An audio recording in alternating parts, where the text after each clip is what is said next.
Hi, we're Boston New Sanctuary Movement. If you don't know us, we're an interfaith group of congregations in the Boston area. There are about 15 of us, 15 congregations. We're working together to stand up and fight for immigrant justice with our immigrant sisters and brothers here today. We have a statement for the hearing, which maybe I'll read you now. We offer our deep sympathy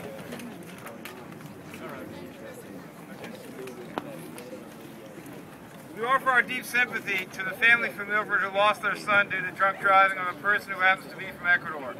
That person should be prosecuted by the criminal justice system. His immigration status and ethnic background have nothing to do with this offense. It makes no sense to blame the immigrant community for the actions of one immigrant. Sadly, there are over 200 deaths a year from drunk driving in Massachusetts, according to the U.S. Department of Transportation. The vast majority of these drivers are U.S. citizens. Does it make sense to blame all U.S. citizens for the deaths caused by a couple of hundred citizens driving while drunk?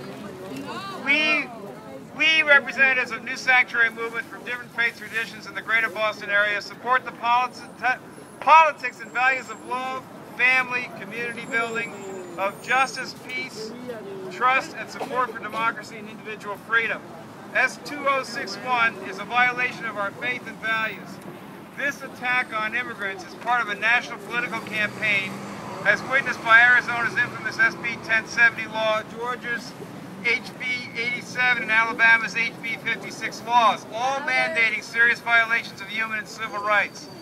Like the Arizona, Alabama, and Georgia laws, S-2061 encourages racial profiling, makes state college unaffordable for undocumented immigrants, divides communities by encouraging people to inform on suspected undocumented people, takes away basic health care rights, makes basic housing unaffordable for many immigrants, makes it even more difficult for undocumented people to drive, which they must do to perform the work Americans have them to do, and creates an overall atmosphere of fear and distrust between immigrant communities and the police.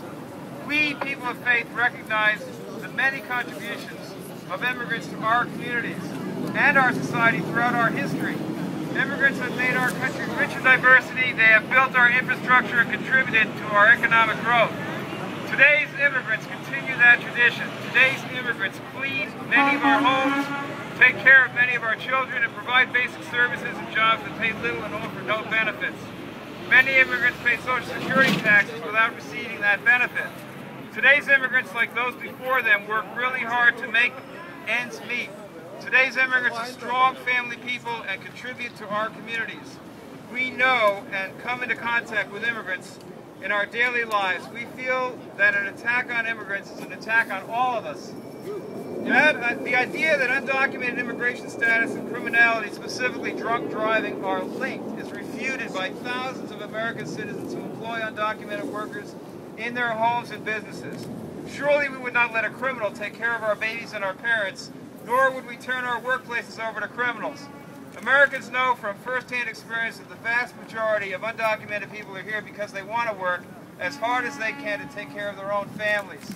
We, people of faith, support fair and just changes to our immigration system. People who have worked here hard here without documents for years deserve to have legal residency and a path to citizenship. Laws like SB 1070 in Arizona promote division and hate. They do not work. In fact, the people of Arizona recalled and voted out Russell Pierce last November, who as state majority leader promoted and led the campaign for hate for SB 1070. We should not pursue this harmful legislative process here in the Commonwealth. Instead, we need to promote legislation that recognizes the human and civil rights of people who have come here from other countries to take care of their families and who have made their own lives possible in the process. We call on the Massachusetts legislature to reject this bill and affirm the contributions made by immigrants who have strengthened our communities and our Commonwealth. Thank you.